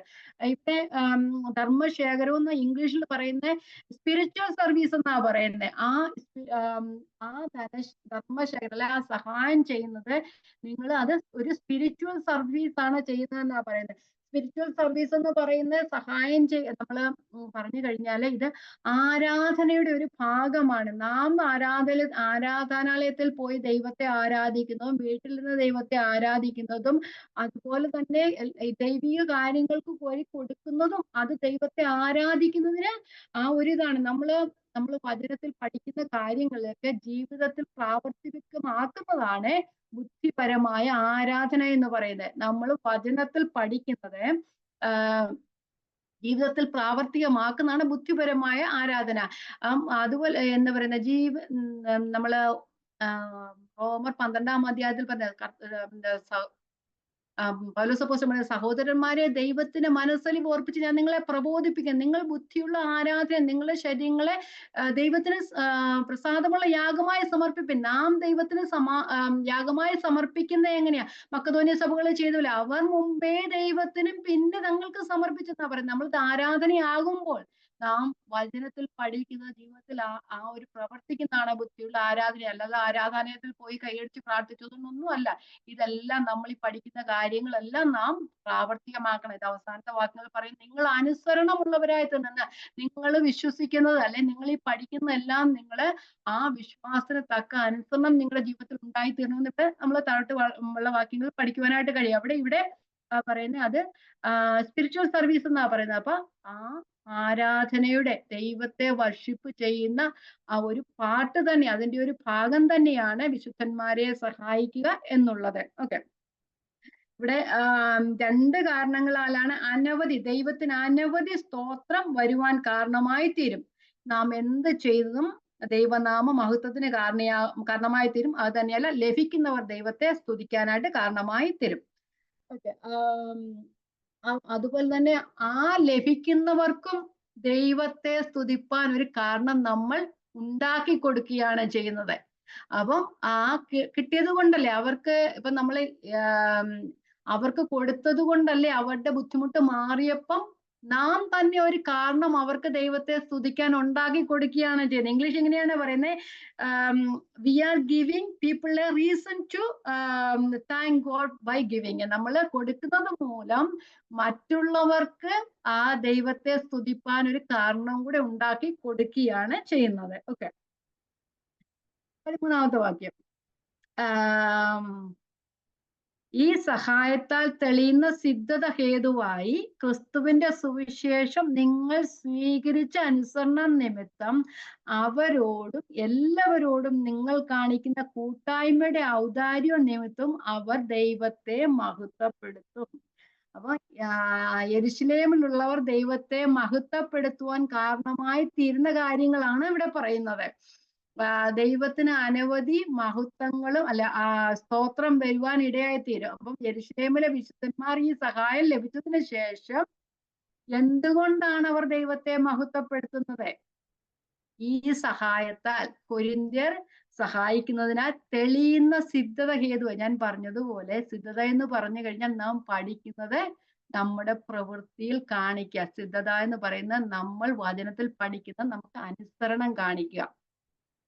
ക്രിസ്തുവിന്റെ സുവിശേഷം നിമിത്തം നിങ്ങൾ സ്വീകരിച്ച അനുസരണ നിമിത്തം അവരോടും എല്ലാവരോടും നിങ്ങൾ കാണിക്കുന്ന കൂട്ടായ്മയുടെ ഔദാര്യ നിമിത്തം. ഓക്കെ, ക്രിസ്തുവിന്റെ സിദ്ധത ഹേതുവായെന്ന് പറഞ്ഞു കഴിഞ്ഞാൽ it's A proof of your faith. നിങ്ങളുടെ വിശ്വാസത്തിന്റെ ഒരു അടയാളമാണ്. വിശ്വാസം അനുസരണത്തിൽ പ്രവൃത്തിയിൽ കാണിക്കുക. സിദ്ധത നമ്മളത് പ്രവൃത്തിയിൽ കാണിക്കുക. ആ ഒരു ഒരു ബിഹേവിയർ ആയിത്തീരുന്നത് പലതും പല കാര്യങ്ങൾ തുടർച്ചയായി ചെയ്തു പോകുമ്പോഴല്ലേ നമുക്കൊരു ബിഹേവിയർ ആയിത്തീരുന്നത്. സിദ്ധത, എന്താ പറയുന്നത്, തെളിഞ്ഞ സ്വഭാവം കാണുന്ന സിദ്ധത എന്ന് പറയുന്നത്. അപ്പൊ അത് നമ്മുടെ ഫെയ്ത്തിന്റെ ഒരു അടയാളമാണ്, ഒരു പ്രൂഫാണ്. അപ്പൊ ഇനി ക്രിസ്തുവിന്റെ സുവിശേഷത്തോടെ അനുസരണം, എന്താ നമ്മുടെ ടെസ്റ്റ് ഓഫ് ഫെയ്ത്ത്, നമ്മൾ പഠിച്ചത് നമ്മൾ പ്രവൃത്തിയിൽ കാണിക്കാൻ, നമ്മുടെ വിശ്വാസത്തിന്റെ ഒരു പരിശോധനയാണ്. വിശ്വാസം നമ്മളെ പ്രവൃത്തിയിൽ കാണിക്കണം. അതിന് ഉദാഹരണമായിട്ട് നമുക്ക് യാക്കോബിന്റെ ലേഖനത്തിൽ നിന്ന് ഒരു വാക്യം വായിച്ചിട്ട് മുമ്പോട്ട് പോകാം. യോഹന്നാന്റെ ലേഖനത്തിൽ നിന്നും ഒരു വാക്യം വായിക്കാം. യാക്കോബ് 1:22 നമുക്കറിയാവുന്നതാണ്. യാക്കോബ് 1:22, എങ്കിലും വചനം കേൾക്കുക മാത്രം ചെയ്തുകൊണ്ട് തങ്ങളെ തന്നെ ചതിക്കാതെ അതിനെ ചെയ്യുന്നവരായിരിപ്പിൻ. നമ്മൾ ചെയ്യുന്നവരായും ഇരിക്കുക. 1 യോഹന്നാൻ 2:3-4-5 വാക്യങ്ങൾ. 1 യോഹന്നാൻ 2:3-4-5. അവന്റെ കൽപ്പനകളെ പ്രമാണിക്കുന്നു എങ്കിൽ നാം അവനെ അറിഞ്ഞിരിക്കുന്നു എന്ന് അതിനാൽ അറിയുന്നു. അവനെ അറിഞ്ഞിരിക്കുന്നു എന്ന് പറയുകയും അവന്റെ കൽപ്പനകളെ പ്രമാണിക്കാതിരിക്കുകയും ചെയ്യുന്നവൻ കള്ളനാകുന്നു, സത്യം അവനിലില്ല. എന്നാൽ ആരെങ്കിലും അവന്റെ വചനം പ്രമാണിക്കുന്നു എങ്കിൽ അവനിൽ ദൈവസ്നേഹം വാസ്തവമായി തികഞ്ഞിരിക്കുന്നു, നാം അവനിൽ ഇരിക്കുന്നു. അപ്പൊ ദൈവത്തെ സ്നേഹിക്കുന്നു എന്ന് പറയുന്നത് നാം ദൈവത്തിന്റെ വചനം പ്രമാണിക്കുക. അപ്പൊ ആ വചനം പ്രമാണിക്കുക എന്ന് പറയുന്നത് നമ്മൾ ഈ പഠിച്ചതെല്ലാം ജീവിതത്തിൽ പ്രാവർത്തികമാക്കുക. അതാണ്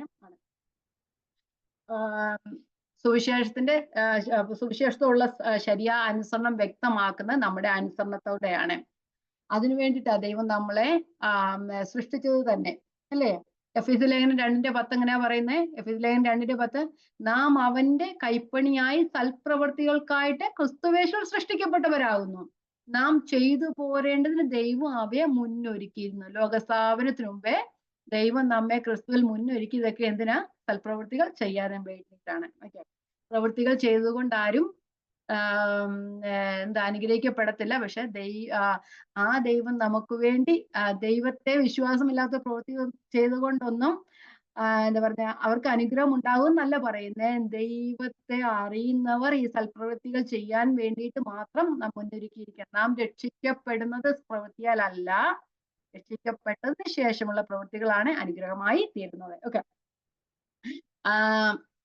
യാക്കോബിന്റെ ലേഖനം 2-ാം അധ്യായം 14-ാം വാക്യം എന്ന് വായിക്കാം. 14, 15, 16. യാക്കോബിന്റെ ലേഖനം 2-ാം അധ്യായം 14 മുതൽ 18 വരെയുള്ള വാക്യങ്ങൾ. 10 മിനിറ്റ് കൊണ്ട് നമുക്ക് ചേർക്കണം. ഓക്കെ, സഹോദരന്മാരെ, ഒരുത്തൻ തനിക്ക് വിശ്വാസമുണ്ടു എന്ന് പറയുകയും പ്രവൃത്തികൾ ഇല്ലാതിരിക്കുകയും ചെയ്താൽ ഉപകാരമെന്ത്? ആ വിശ്വാസത്താൽ അവൻ രക്ഷ പ്രാപിക്കുമോ? ഒരിക്കലും ഇല്ല. ഒരു സഹോദരനോ സഹോദരിയോ നഗ്നരും അഹോവൃത്തിക്ക് വക ഇല്ലാത്തവരുമായിരിക്കെ നിങ്ങൾ ഒരുത്തൻ അവനോട് സമാധാനമായി പോയി തീ കായുകയും വിശപ്പടക്കുകയും ചെയ്യുവീൻ എന്ന് പറയുന്നതല്ലാതെ ദേഹരക്ഷയ്ക്ക് ആവശ്യമുള്ളത് അവർക്ക് കൊടുക്കാതിരുന്നാൽ ഉപകാരമെന്ത്? അങ്ങനെ വിശ്വാസം പ്രവൃത്തികൾ ഇല്ലാത്തതാകിയാൽ സ്വതവേ നിർജീവമാകുന്നു. അപ്പം ഒരു സഹോദരിക്കും സഹോദരനോ അല്ലെങ്കിൽ ഒരു അഹോവൃത്തിക്ക് അവരുടെ ആ ഡെയിലി ലിവിങ്ങിലുള്ള കാര്യങ്ങൾ ഇല്ലാതെ ഇരിക്കുമ്പോൾ തന്നെ നമുക്കുണ്ട്. അവരോട് പറയാ, നീ പോയി വിശപ്പടക്കാൻ പറഞ്ഞ് നാം കൊടുക്കാതിരുന്നാൽ എന്താ പ്രയോജനമുള്ളത്? നമ്മള് സഹോദരനെ സ്നേഹിക്കുന്ന മറ്റുള്ളവനെ കൊടുക്കുക എന്നുള്ളതാണ് അതിന്റെ അർത്ഥം. അപ്പം നമ്മൾ പറഞ്ഞിട്ട് പ്രയോജനമൊന്നുമില്ല. നമ്മൾ പറയുന്നത് അനുസരണമായി തീരണം, പ്രവൃത്തിയിൽ കാണിക്കണം എന്നാണ് അവിടെ പറയുന്നത്.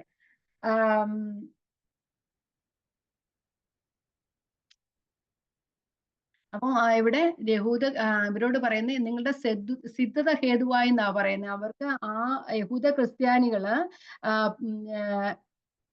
വാക്യൊന്നുകൂടെ വായിക്കാം. ഈ സഹായത്താൽ തെളിയുന്ന സിദ്ധത ഹേതുവായി യഹൂദ ക്രിസ്ത്യാനികൾ ക്രിസ്തുവിന്റെ രണ്ട് കാര്യത്തിലാണ് ദൈവത്തെ മഹത്വപ്പെടുത്തുന്നത്. ഒന്ന്, ക്രിസ്തുവിന്റെ സുവിശേഷം നിങ്ങൾ സ്വീകരിച്ച അനുസരണം. അപ്പൊ ആ നിങ്ങൾ പഠിച്ചത് കൊണ്ടുവന്നു. പ്രത്യേകിച്ചെന്ന് പറഞ്ഞാൽ യഹൂദന്മാരെല്ലാവരും ശരിക്കും അവരുടെ മതത്തെ പ്രകീർത്തിക്കുന്നവരായിരുന്നു, എന്താ പറയുക, എരിവുള്ളവരായിരുന്നു, പൗലോസിനെ പോലെ തന്നെ.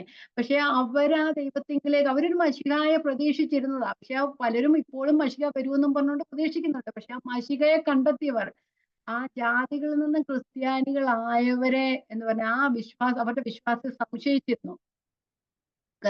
റോമാലേഖനത്തിലും ഗലാത്യ ലേഖനത്തിലൊക്കെ കാണുവാൻ കഴിയുന്നത് അവരുടെ ഇടയിൽ കോൺഫ്ലിക്ട്സ് ഉണ്ടായിരുന്നു. ആ ഒരു എന്താ പറയുക, നുഴഞ്ഞു വന്ന സഹോദരന്മാർ അവരോട് അതൊക്കെ ചെയ്യണമെന്നൊക്കെ പറഞ്ഞത്, രക്ഷ എന്ന് പറയുന്നത് കൃപയാൽ വിശ്വാസാൽ മാത്രമല്ല, വേറെയൊക്കെ കൂടെ ചെയ്താലേ ഒക്കൂ എന്നൊക്കെ പറയുന്നുണ്ട്. അപ്പൊ അവരുടെ ഇടയിൽ കോൺഫ്ലിക്ട്സ് ഉണ്ടായിരുന്നു. ഇവിടെ പോൾ പറയുകയാണ്, നിങ്ങളുടെ മാനസാന്തരം ആ റിയൽ ആണെന്ന് നിങ്ങൾ ഈ കൊടുക്കുന്നതിലൂടെ അവർക്ക് മനസ്സിലായി തീരും. കാരണം യഹൂദ ക്രിസ്ത്യാനികള് അതിൽ നിന്ന് വരുന്നവര് അവരുടെ റിയൽ മാനസാന്തരം അല്ലെ റിയൽ റിപ്പറ്റൻസ് അല്ലെങ്കിൽ ദൈവത്തിലേക്ക് വന്ന റിയൽ ആണെന്ന് അവർക്ക് ചിലപ്പോൾ സംശയം ഉണ്ടായിരുന്നായിരിക്കാം. ഇവിടെ പറയുന്നു, നിങ്ങളുടെ വിശ്വാസം ഹേതുവായി അവരത് വിശ്വസിക്കാനായിട്ട്, നിങ്ങളുടെ അനുസരണം ഹേതുവായി നിങ്ങൾ റിയലായിട്ട് മാനസാന്തരപ്പെട്ടവരാണെന്ന് വിശ്വസിക്കാനും കാരണമായി തീരുമെന്ന്.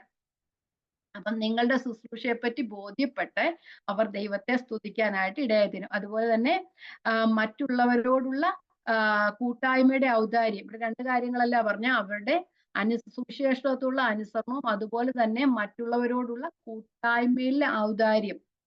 ഇവിടെ കൂട്ടായ്മ എന്ന് പറഞ്ഞിരിക്കുന്നത് കൊയിനോനിയ എന്ന ഗ്രീക്ക് വേർഡിൽ നിന്നാണ്. ആ ഗ്രീക്ക് വേർഡിന്റെ അർത്ഥം എന്ന് പറയുന്നത് ഷെയറിങ് തിങ്സ് ഇൻ കോമൺ. അപ്പം ഞാൻ പറഞ്ഞു, നമ്മൾ ദൈവത്തെ ആരാധിക്കുന്നതിന്റെ ഒരു ഭാഗം തന്നെയാണ് കൊടുക്കുക എന്നുള്ളത്. ഈ കൊയിനോനിയ എന്ന ഈ പദം നമ്മള് ദൈവത്തെ സഭയിൽ പോയി ആരാധിക്കുക, അല്ലെങ്കിൽ സഹോദരങ്ങളുള്ള കൂട്ടായ്മ, അല്ലെങ്കിൽ കൂടി വന്ന ദൈവത്തെ ആരാധിക്കുന്നതും, അതുപോലെ തന്നെ നമ്മുടെ ഹോളി കമ്മ്യൂണിയനും പറയുന്ന സ്ഥലത്തും അങ്ങനെ ആ കൊയിനോനിയ എന്ന വേർഡാണ് ഉപയോഗിക്കുന്നത്. ഇവിടെയും ആ വേർഡ് തന്നെയാണ് ഉപയോഗിക്കുന്നത്. അപ്പൊ ആ ഹോളി കമ്മ്യൂണിയനിലും നമ്മളുടെ മറ്റുള്ള കൂട്ടായ്മകളിലും നമ്മൾ എത്രത്തോളം പ്രാധാന്യം കൊടുക്കുന്നുവോ അത്രത്തോളം പ്രാധാന്യം ഈ കാര്യത്തിലും കൊടുക്കണം. ആ ഒരു സെയിം ഇമ്പോർട്ടൻസ് തന്നെയാണ് മറ്റുള്ളവരെ സഹായിക്കുന്ന കാര്യങ്ങളിലും ദൈവം അത് പറയുന്നത്. അപ്പം നമ്മൾ കൂട്ടായ്മ ആചരിക്കുന്നതും ഹോളി കമ്മ്യൂണിയൻ എടുക്കുന്നതും അതുപോലെ തന്നെ മറ്റുള്ളവരെ സഹായിക്കുന്ന എല്ലാം സെയിം ഇമ്പോർട്ടൻസ്. ആ കാര്യത്തിൽ നമ്മൾ ചെയ്യുന്ന അതുപോലെ തന്നെയാണ് ഈ കാര്യത്തിലും നമ്മൾ ഹെൽപ്പ് ചെയ്യുക എന്നുള്ളത്. ഇംഗ്ലീഷിൽ പറയുന്ന ഈ മലയാളത്തിലെ ഔദാര്യം എന്ന് പറയുമ്പം ഇംഗ്ലീഷിൽ പറയുന്ന ലിബറൽ ഷെയറിംഗ് എന്നാ പറയുന്നത്. അപ്പം ലിബറലായി കൊടുക്കണമെന്നുണ്ടെങ്കിൽ ലിബറായ ഒരു മനസ്സ് നമുക്ക് ഉണ്ടായിരിക്കണം. അപ്പൊ ലിബറൽ ഷെയറിംഗ് എന്നാ പറയുന്നത് നമ്മള് മനസ്സോടെ ഹൃദയത്തോടു കൂടെ കൊടുക്കണം. അങ്ങനെ എന്താ പറയുക, അങ്ങനെ ഒരു ഹൃദയം നിങ്ങൾക്കുണ്ടായി എന്ന് അവർക്കും മനസ്സിലാകുവാനായിട്ട് കഴിയും. അപ്പൊ ആ ഒരു കൂട്ടായ്മ, ആ ദൈവത്തോടുള്ള ഒരു കൂട്ടായ്മ പോലെ തന്നെ മറ്റുള്ളവരെ സഹായിക്കുന്നതിൽ ഒരു കൂട്ടായ്മ ഉണ്ട് എന്ന്. അപ്പം രണ്ട് കാര്യങ്ങളാണ് യഹൂദ ക്രിസ്ത്യാനികൾ ദൈവത്തിന് സ്തോത്രം ചെയ്യുവാൻ കാരണമായി തീരുന്നത്. ഒന്ന്, അവരുടെ അനുസരണം കണ്ടിട്ട്, അവരെ റിയൽ ആ ഒരു ശുശ്രൂഷയിൽ ഏർപ്പെട്ടിരിക്കുന്നത് അവരുടെ വേല കണ്ടിട്ടും, അവരുടെ അനുസരണം കണ്ടിട്ട്, അതുപോലെ തന്നെ ഇവര് മറ്റുള്ളവരിലുള്ള കൂട്ടായ്മ കാണിക്കുന്നത് മൂലവും. നമ്മള് വചനത്തിൽ ഞാൻ പറഞ്ഞതുപോലെ വചനത്തിൽ പഠിക്കുന്നത് പ്രവൃത്തിയിൽ കൊണ്ടുവരിക. നമ്മള് 1 തീമോഥെയോസ് 6:12 ഇങ്ങനെ പറയുന്നു, വിശ്വാസത്തിന് നല്ല പോർ പൊരുതുക. വിശ്വാസത്തിന് നല്ല പോർ പൊരുതുക എന്ന് പറഞ്ഞു കഴിഞ്ഞാല് നമ്മള് പറയുന്നത് പ്രവൃത്തിയിൽ കൊണ്ടുവരിക. നല്ല പോർ പൊരുതുക. ക്രിസ്തു ആണല്ലോ അതിന് തന്നെ മാതൃക. നമ്മളിവിടെ എബ്രായ ലേഖനം 3:1 പറയുന്നു, നാം സ്വർഗീയ വിളിക്ക് വായിക്കാം. എബ്രായർ 3:1. അതുകൊണ്ട് വിശുദ്ധ സഹോദരന്മാരെ, സ്വർഗീയ വിളിക്ക് ഓഹരിക്കാരായുള്ളവരെ, നാം സ്വീകരിച്ചു വരുന്ന അപ്പോസ്തലനും മഹാപുരോഹിതനുമായ യേശുവിനെ ശ്രദ്ധിച്ചു. കർത്താവിനെ സൂക്ഷിച്ചു നോക്കുക, കർത്താവാണ് നമ്മുടെ മാതൃക. ഓക്കെ. നമ്മൾ ഈ വാക്യത്തിൽ പറഞ്ഞ കൊരിന്ത്യരുടെ ദാനത്താൽ ഫലമായുണ്ടായ പ്രയോജനങ്ങൾ: 1, ദൈവനാമ മഹത്വത്തിന് കാരണമായി തീരും. 2, യഹൂദ ക്രിസ്ത്യാനികൾ കൊരിന്ത്യരെ പറ്റി നല്ല ബോധ്യത്തിന് കാരണമായി തീരും ആയിത്തീരും. പിന്നെ ഇവർ ചെയ്യുന്ന സഹായം മൂലം ദൈവനാമം മഹത്വത്തിന് കാരണമായി തീരും. ഇനി 14-ാമത്തെ വാക്യത്തിലേക്ക് പോകാം. 14-ാമത്തെ വാക്യം. കുറച്ച് സമയമുള്ളൂ, ഞാൻ പെട്ടെന്ന് പറഞ്ഞുവിടാം. ഓക്കെ. നിങ്ങൾക്ക് ലഭിച്ച അതിമഹത്തായ ദൈവകൃപ നിമിത്തം അവർ നിങ്ങളെ കാണുവാനായിട്ട് ഇടയായിത്തീരും. ഇനി അടുത്തത് എന്താ ചെയ്യുന്നത്? നിങ്ങൾക്ക് ലഭിച്ച അതിമഹത്തായ ദൈവകൃപ നിമിത്തം അവർ നിങ്ങളെ കാണുവാൻ വാഞ്ചിച്ചുകൊണ്ട് നിങ്ങൾക്ക് വേണ്ടി പ്രാർത്ഥിക്കും. ഇത് എന്താ പറയുന്നത്? നിങ്ങൾക്ക് ലഭിച്ച അതിമഹത്തായ ദൈവകൃപ. അവർക്ക് ദൈവകൃപ ലഭിച്ചിട്ടുണ്ടോ ഇപ്പം കൊടുക്കാനുള്ള? അവര് കൊടുത്തിട്ടില്ല. പക്ഷെ പൗലോസ് പറയാം, നിങ്ങൾ കൊടുത്താൽ നിങ്ങൾക്ക് അതുമൂലം ലഭിക്കുന്ന ദൈവകൃപ നിമിത്തം, അതിമഹത്തായ ദൈവകൃപ നിമിത്തം അവർ നിങ്ങളെ കാണുവാൻ വാഞ്ചിച്ചു നിങ്ങൾക്ക് വേണ്ടി പ്രാർത്ഥിക്കും. അപ്പം ഇതിനകത്ത് 2-3 കാര്യങ്ങളാണ് ശരിക്കും പറയുന്നത്. നിങ്ങൾക്ക് കൊടുക്കുന്നത് മൂലം നിങ്ങൾക്ക് അതിമഹത്തായ ദൈവകൃപ ലഭിക്കും. രണ്ടാമത്, നിങ്ങൾ കൊടുത്തവരെ കാണുവാൻ അവർക്കൊരു ആഗ്രഹം ഉണ്ടാകും. അതുപോലെ തന്നെ അവർ നിങ്ങൾക്ക് വേണ്ടി പ്രാർത്ഥിക്കുകയും ചെയ്യും. ഓക്കെ. അപ്പൊ 3 കാര്യങ്ങൾ അവിടെ പറയുന്നുണ്ട്. നിങ്ങൾക്ക് ആ വലിയ അതിമഹത്തായ കൃപ ലഭിക്കും.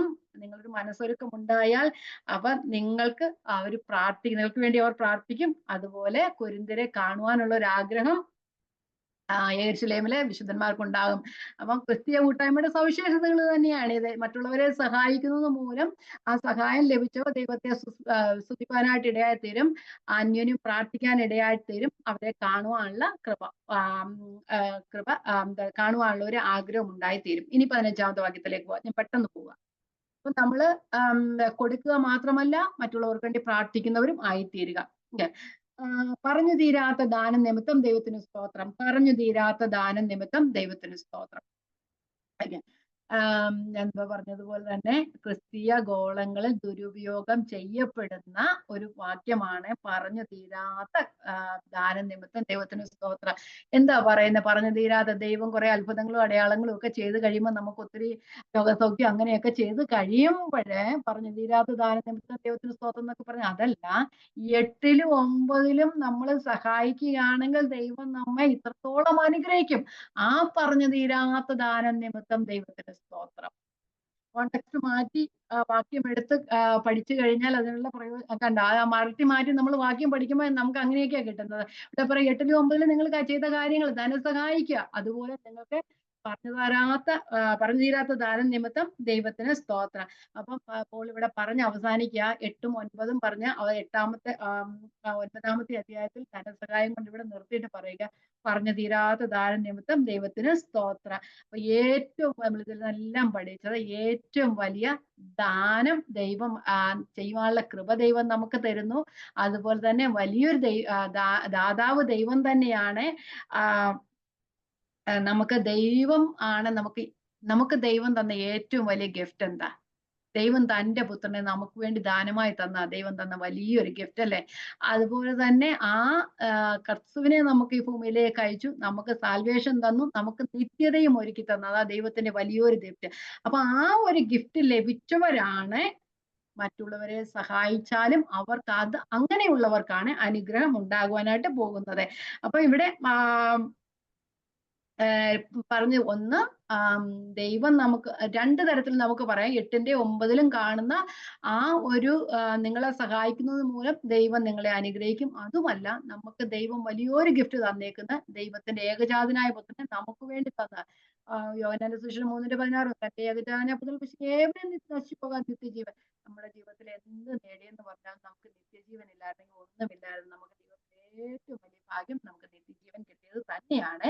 അപ്പം അതുകൊണ്ടാണ് നമ്മളെ സ്വർഗത്തിലെ സകല ആത്മീയ അനുഗ്രഹത്താലും ദൈവം നമ്മെ നിറച്ചത്. അതൊക്കെയാണ് നമുക്ക് ഈ ലോകത്തിൽ കിട്ടാൻ കഴിയുന്ന ഏറ്റവും വലിയ ഗിഫ്റ്റ് എന്നുള്ളത്.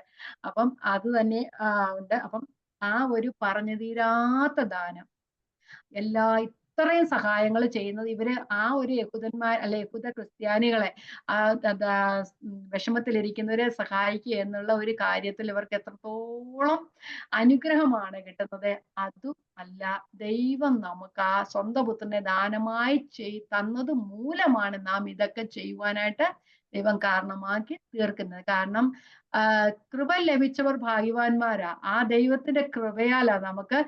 അതുകൊണ്ടല്ലേ മറിയോട് പറഞ്ഞ കൃപ ലഭിച്ചവളെ നീ ഭാഗ്യവതി എന്ന് പറയുന്നത്. അതുപോലെ കൃപ ലഭിച്ചവരാ നാം. സ്വന്തം പുത്രനെ നമുക്ക് തരുവാനായിട്ട് ദൈവം കൃപ തോന്നി. ആ കൃപയാലാണ് ബാക്കി എല്ലാം ദൈവം നമുക്ക് തരുന്നത്.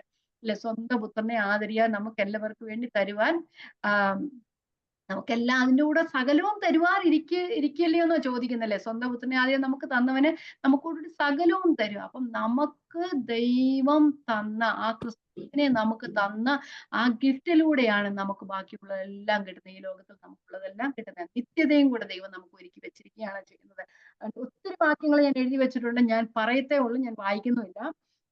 അതുകൊണ്ട് നിങ്ങൾ റോമാലേഖനം 5-ന്റെ 15 മുതൽ 21 വരെയുള്ള വാക്യങ്ങളും റോമാലേഖനം 5-ന്റെ 15 മുതൽ 21 വാക്യങ്ങളും 8-ന്റെ 29 മുതൽ 32 വരെയുള്ള വാക്യങ്ങളും വായിച്ചാൽ മതി. പറഞ്ഞു തീരാത്ത കൃപ നിമിത്തം ദൈവത്തിന് സ്തോത്രം.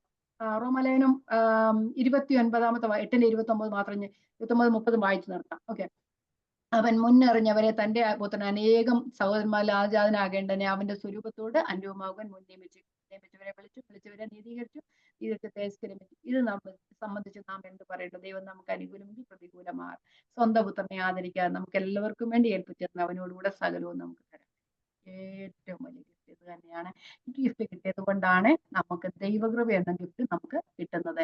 എല്ലാത്തിലും സംതൃപ്തിയോടിരിപ്പാനും സന്തോഷത്തോടിരിപ്പാനും ഉള്ളത്, എല്ലാത്തിലും വിശന്നിരുന്നാലും സമൃദ്ധിയിലിരുന്നാലും താഴ്ചയിലിരുന്നാലും എല്ലാം നമുക്ക് സംതൃപ്തിയോടിരിപ്പാൻ ദൈവം കൃപ തരുന്നത് ആ പുത്രനെ നമുക്ക് തന്നത് കൊണ്ട് മാത്രമാ.